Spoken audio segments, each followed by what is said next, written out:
साहेब, ना किसी को पूछना पड़े ना तुझे बताना पड़े कि पासपोर्ट पेश करो, ये देखो मजहब के खाने में इस्लाम लिखा है।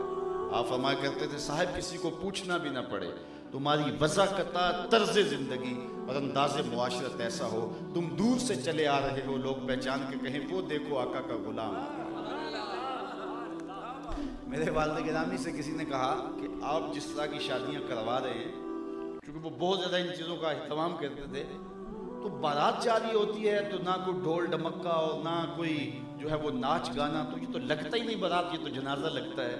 तो फरमाने लगे कि बारात जारी है, चलो कोई बात नहीं, जनाजा लगता है, मज़ा तब है कि जब जनाजा जा रहा हो, अर्श पे धूमें मची हों, किसी दूल्हे की बारात आ रही है, इस अंदाज से तुम्हारा इस्तकबाल हो, तुम्हारी बारात लगे, इस धज से तुम मक्तल की जानब जाओ, इस अंदाज से तुम जाओ कि पता चले कि जो है वो तुम्हारी बारात आ रही है।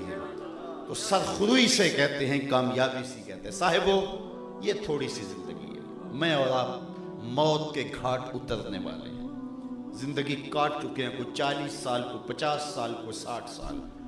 खुश नसीब वो है कि जिसने जिंदगी अल्लाह उसके रसूल के लिए गुजारी, जिसने जिंदगी बस देखिए रात जितनी भी लंबी हो बिल आखिर तो कट जाती।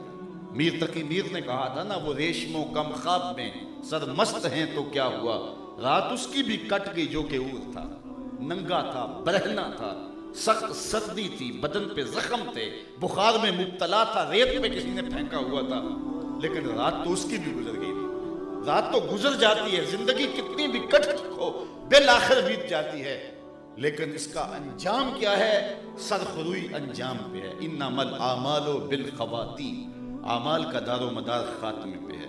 इसलिए ये जो अल्लाह ने मोहलत दी है जिंदगी की, इसको अल्लाह रसूल के नाम लगा दो, पहचाने जाओ कि हुजूर वाले हैं, पहचाने जाओ कि मुस्तफ़ा वाले हैं। नूर आंखों में तो चेहरों पे उजाले होंगे, मुस्तफ़ा वालों के अंदाज निराले, अंदाज ही बताएं कि ये हुजूर का गुलाम जा रहा है। बुशरल कई बिलिकाइल हबीब, इमाम सयूती की मुसन्नफ़ा है। एक शख्स फौत हुआ, नकीरैन उसे सवाल करने आए, तो उसकी दाढ़ी में सुर्ख रंग की मेहंदी लगी थी, तो नकीरैन सवाल पूछने लगे, दूसरे ने बाजू से पकड़ के कहा इससे सवाल पूछता है, तुझे नजर नहीं आ रहा इसकी दाढ़ी में इस्लाम का नूर चमक रहा है।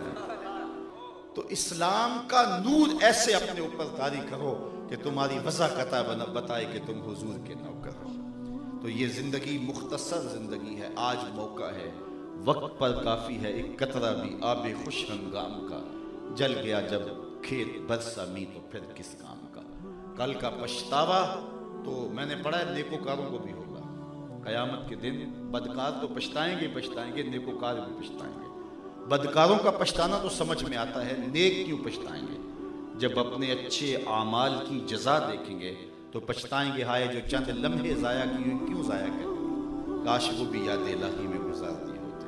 तो आज मुझे और आपको अल्लाह ने ये ज़िंदगी की मोहलत दी है, जो गुजरे हैं ऐसे चुटकी बजाते हुए गुजरे। कल की कहानी है ना, गलियों में खेलते थे, आज यहाँ आके बैठे हुए, 60 साल गुजार आए हैं, 50 साल गुजार आए हैं, 40 साल गुजार आए हैं, 100 साल गुजार आए, ये कल की कहानी लगती है। ये जो पाकिस्तान बनते हुए लोग शामिल थे उनसे पूछो, वो कहते हैं कल की बात लगती है। तो 70 साल बीत के कल की कहानी है, तो जितने बाकी हैं वो भी बीत जाएंगे। तो कितनी अच्छी बात है, इसको याद खुदा में गुजारा जाए। हजरत दाता गंज बख्श अली हजवेरी के शेख कितनी कमाल की बात कह गए, अद्दुनिया यौमन वलना फीहा सौमन, वो कहते हैं दुनिया एक दिन की है, हम रोजा रख के गुजार रहे हैं। तो आज ले उनकी पनाह, आज मदद मांग उनसे, कल कयामत को न मानेंगे अगर मान गया। बाजार में खड़ा फकीर मजजूब रो रहा था, तो किसी ने रोक के कहा बाबा इन्होंने तुझे तंग किया है, अजियत पहुंचाई है। कहा नहीं कोई इन्होंने मुझे मारा नहीं है, लेकिन इनके रवैये ने मुझे दुख दिया है। कहा क्या हुआ? कहा दुनिया में खोए हुए शख्स थे, रुक गया, इन्हें कहा आओ मालिक की दहलीज पे चलें, एक आंसू से सारे गुनाह माफ कर दो, लेकिन ये मेरा उल्टा मजाक उड़ाने लगे। उसने तो कहा इन्हें ले आ मेरी दहलीज पे, लेकिन ये मानते ही नहीं, वो तो मानता है, यही नहीं मानते। तो मुझे इनके रवैये पे रोना आ गया कि सूरज मगरब से तुलू नहीं हुआ, करम की बरखा बरस रही है। वो कहता ले आ मेरी दहलीज पे, पिछले गुनाह बदल के नेकियों में तब्दील कर दूंगा, लेकिन ये मान नहीं रहे। वो तो मानता है, यही नहीं मानते। मुझे दुख आ गया इस बात पे। खैर अगले दिन वही शख्स कब्रिस्तान के करीब से गुजरा, तो वही बाबा फकीर वहां खड़ा हो रहा था। کہا عجیب شخص ہے تو، بازاروں میں بھی روتا ہے قبرستانوں میں بھی روتا ہے، آج کیا مسئلہ ہے؟ کہا مسئلہ کل والا ہی ہے۔ کہا کیا ہوا؟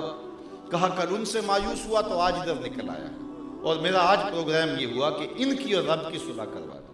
تو کہا پھر آج کیا بنا؟ کہا آج یہ مانتے ہیں وہ نہیں مانتے، آج وہ مان رہا ہے رحمت کے در کھلے ہیں، سورج مغرب سے نہیں چڑھا، صاحب آنا تو ہے ہی، پھر جو کفن میں منہ چھپا چھپا کے آتے پھریں گے، اچھا نہیں ہے کھلے منہ سے آ جائیں، پھر جو لوگ کندھوں پہ اٹھا کے لے جائیں گے، اچھا نہیں ہے اپنے قدموں سے چل کے چلے جائیں۔ اس کی رحمتیں آواز دے رہی ہیں، یا ایھا الانسان ما غرک بربک الکریم، او بھاگے ہوئے انسان آجا پلٹ کے، تیرا رب بڑا ہی کریم ہے۔ مجھے بتاؤ بھاگے ہوئوں کو یوں بھی آواز دی جاتی، لیکن وہ کتنا کریم ہے۔ ما غرک، تجھے کس چیز نے مغرور کیا؟ بربک الکریم، اس رب سے جو کریم ہے۔ کبھی آپ نے دیکھا ہوگا کوئی نالائق بچہ گھر سے بھاگ جائے، وہ تو شاید کسی ہوٹل میں برتن مانج کے اپنے پیٹ کی آگ بجھا رہا ہوتا ہے، لیکن ماں کے حلق سے نیچے لقمہ نہیں اترتا۔ وہ جو ہے وہ لوگوں کو پوچھتی پھرتی ہے کہ میرے بیٹے کو کسی نے دیکھا تو نہیں۔ باپ اخبارات میں اشتہار چھپاتا ہے، اس رنگ کا، اس طرح کا لباس، وضاحت ایسی، اٹھنے بیٹھنے کا سٹائل یہ، بولنے بات کرنے کا طریقہ یہ، اتنے دنوں سے گھر سے گما ہے، کسی کو ملے تو اس نمبر پہ اطلاع کرے، اتنا انعام بھی دیں گے۔ نیچے لکھا ہوتا ہے نوٹ، اگر وہ خود پڑھ رہا ہو تو واپس آ جائے، اسے کچھ نہیں کہا جائے گا۔ تو جب بھی میں پڑھتا ہوں تو میری نظر وہاں سے اٹھ کے اس آیت پہ آتی ہے۔ میرا رب بھی کہتا ہے او بھاگنے والے انسان آجا پلٹ کے، تیرا رب کریم ہے، کچھ نہیں کہے گا، آجا، تیرا اس کا رشتہ کتنا گوڑا ہے۔ الذی خالق کا، وہ تیرا خالق لگتا ہے۔ ماں نے جنم دیا ہے، تخلیق نہیں کیا، اور اتنا پیار کرتی ہے کہ دنیا کے ترازو پہ ماں کے پیار کو تولا ہی نہیں جا سکتا۔ یہ سڑکوں کے کنارے کتنے کتنے بڑے ترازو نصب کر دیے گئے ہیں، پورا کنٹینر تول لیا جاتا ہے، لیکن میں کہتا ہوں آج تک کوئی ایسا ترازو نہیں بنا جس میں ماں کا پیار بھی تولا جا سکتا۔ اس کے سینے میں تڑپتی ہوئی ممتا، الفتوں کے جذبات، شہر میں آ کر پڑھنے والوں بھول گئے ہو کس کی ماں نے کتنا زیور بیچا ہے۔ پیٹ پالنے کے لیے اولاد کا کسی کے گھر کے برتن بھی مانجنے پڑے تو ماں اس سے بھی گریز نہیں کرتی۔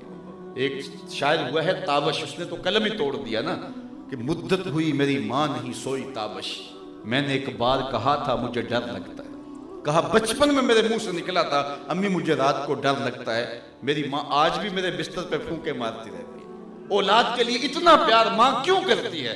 اس لیے کہ اس نے جنم دیا ہے۔ توجہ چاہوں گا، جس نے جنم دیا ہے وہ اتنا پیار کرتی ہے تو جس نے خلق کیا ہے وہ کتنا پیار کرتا ہے۔ تو ماں کی گود چھوڑ کے بچہ بھاگ جائے تو ماں کہتے پتر اتنی ٹھنڈی چھاؤں کہیں نہیں ملے گی، آجا پلٹ کے۔ مالک بھی کہتا او بھاگنے والے آجا کرم، آجا میری دہلیز پہ، تیرا رب بھی ہوں، کریم بھی ہوں، تیرا خالق بھی لگتا ہوں، آجا تیرے پچھلے گناہ بھی معاف کر دوں گا۔ آج کا یہ لمحہ موجود ہمیں دعوت دیتا ہے کہ ہم اپنی آخرت کی تیاری کر لیں قبل اس سے کہ کوئی حجت باقی نہ رہے۔ آج ایک ایک لمحہ یاد خدا میں بسر کر دیں۔ اقبال کے سارے کلام کا رس نچوڑیں تو جوس یہی نکلتا ہے کہ محمد سے وفا تو نے تو ہم تیرے ہیں، یہ جہاں چیز ہے کیا لوح و قلم تیرے ہیں۔ اقبال کہتے ہیں پھر لوح بھی یعنی تختی بھی تمہیں دے دی جائے گی، قلم بھی تمہارے ہاتھ میں دے دیا جائے گا، پھر جو لکھنا ہوا سو وہی لکھ لینا۔ پھر تیری تقریر کے فیصلے واشنگٹن میں نہیں ہوں گے بلکہ خدا بندے سے خود پوچھے گا بتا تیری رضا کی۔ لیکن شرط یہ ہے کہ وفا کا رشتہ حضور کے ساتھ مستحکم ہو، مضبوط ہو۔ وآخر دعوانا ان الحمد للہ رب العالمین۔